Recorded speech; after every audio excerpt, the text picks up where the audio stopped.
Hi creative friends, this is Sreya and thank you so much for being here.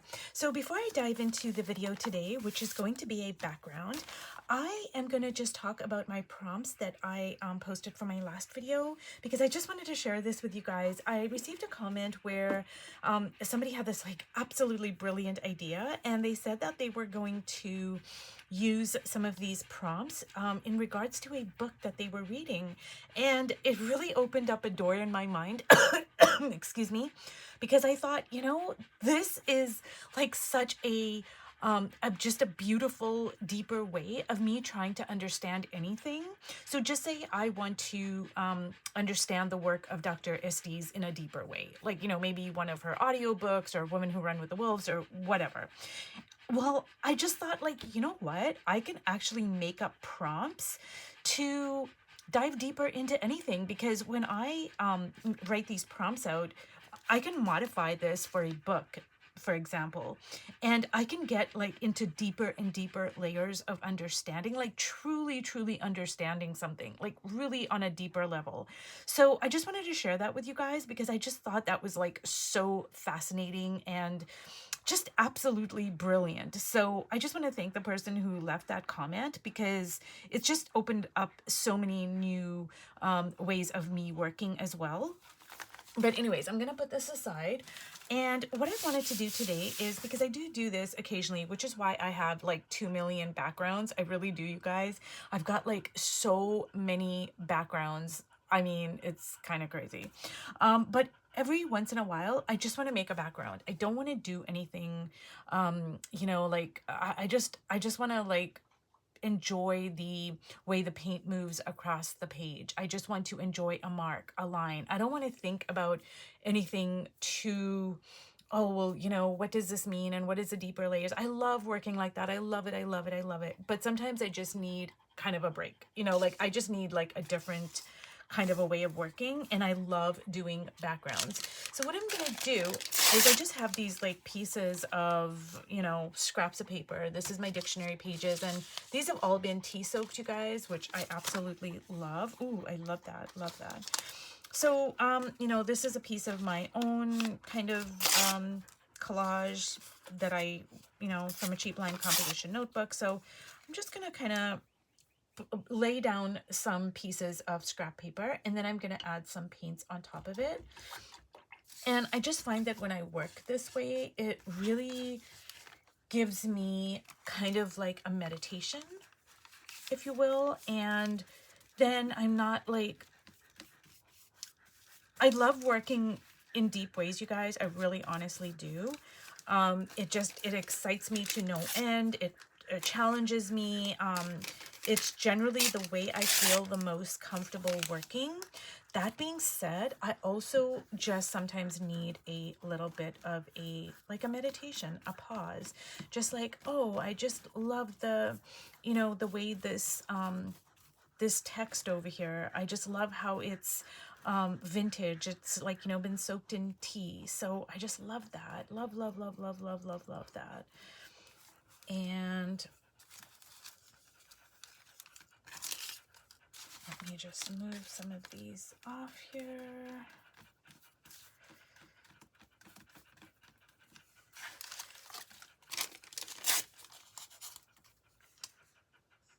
If that's panting, if you can hear that panting, you guys, that's just Piper. I took her to throw the ball for her, and before I, made this video, so she's like recovering.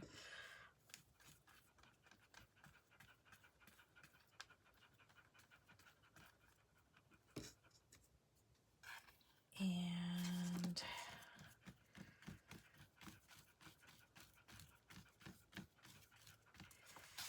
so I'm not even really thinking so much about composition, you guys. I'm just like willy-nilly, just, I mean, obviously, things, I'm gonna use what I know. So obviously, composition is gonna come into play, this, that, and the other. But for the most part, I'm just like enjoying the process. And I find that if you make backgrounds every once in a while, it really does give you that kind of resting space you need, and then you can go back to doing whatever you were doing. Now this is a museum map, so I think I'm gonna put that over there. And this is almost likely gonna get covered up, well, most of it anyways, but I still want it to, you know, be pleasing to me.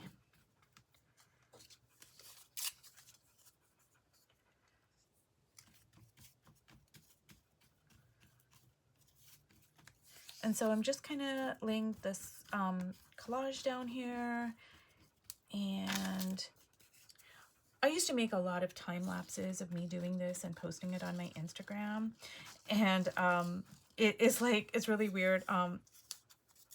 Generally, the number one comment I got when I did that is people would say, oh, they wish that it wasn't a time lapse because you know, when you're doing a time lapse, I mean, you can't really tell what's going on. That's just, you know, there's no explanations. It's just whatever. And it's interesting though, because when I do it like slow, it's also not as kind of aesthetically pleasing. It's not as fascinating. It's kind of boring, actually. I don't think it's boring. I think it's peaceful, but you know, so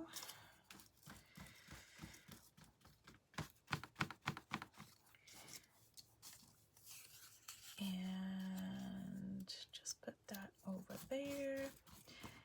And see, already it's got like a life of its own, you know. I just threw some collage down here, but I'm really liking it. So this is one of my favorite things to do, you guys, is just to come in here and put on my audiobook of Dr. Clarissa Pinkola Estes and just like make backgrounds, which is why I have a ton of backgrounds, which I have to figure out, like, am I just going to leave them like that?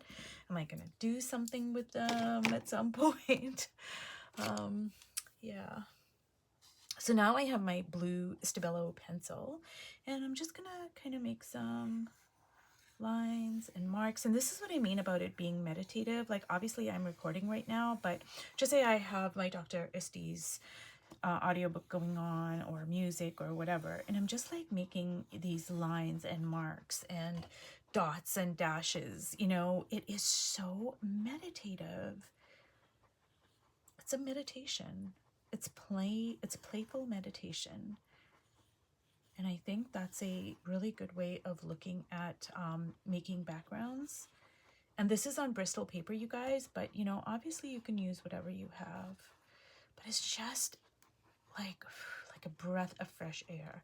Like, I'm just getting lost in the lines and the color and the marks and the dots and the dashes and the curve. Like, it's such a deep love and appreciation of all the artistic elements without, you know, it having to mean something. And yes, I love this.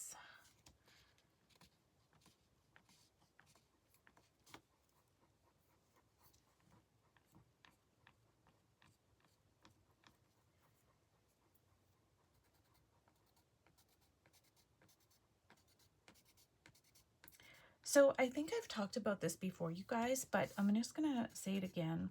So when you hold your pencil, or your, you know, it could be a pen or whatever, but if you're holding it from the top here, you're having less control, so you get more expressive marks.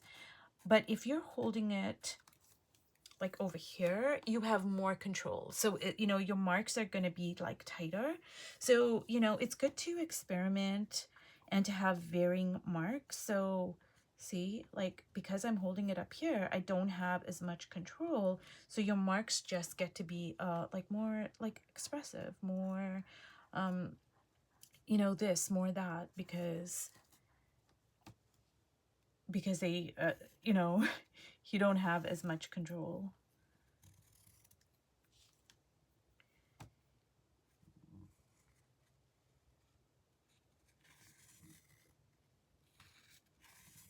Oh, now I do love that. I just love that. Just this like situation here, whatever it might be, whatever I want to call it, I just love it. And that's good to know, you know. It's good to know what you love, what you don't. like, oh, so I had another question which I thought was just so beautiful, and I'm gonna share it because I am working here, so I'll share this. But I had a question about, when I said that I love ugly and ugly is beautiful, and I had a question that kind of asked me if I love all ugly, or do I only like, some ugly. And the whole thing about ugly and beautiful and whatever, it's all subjective. I mean, I might find something ugly and somebody else might think it's beautiful, and vice versa. So it's all very subjective. But the thing that comes to mind for me is Egon Schiele. Like, a lot of people just are repulsed by his work. They just think it's so hideous, it's vulgar, it's crass. And they don't like his work, whereas I love it. I love it. I love it. I love it. So yeah, it's really important to know what you love, what you hate, what you think is beautiful, what you think is ugly. Like, those are all really important things to know, because they inform you about your aesthetic, your values, what you are drawn to, etc. Yeah, I love it. I love you guys' questions and observations. It's really such a privilege, I think, to be able to read you guys, what you guys are saying. I love it. Thank you so much.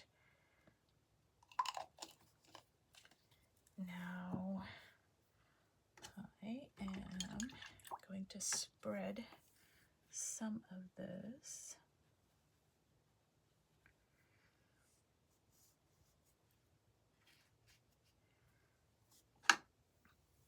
And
so you guys, a lot of times I spill and splash like dark colors like red or orange or whatever, but sometimes like spilling a really light color like this cashew, it just gives it it's not so much a color I'm going for, but I'm going for like a texture.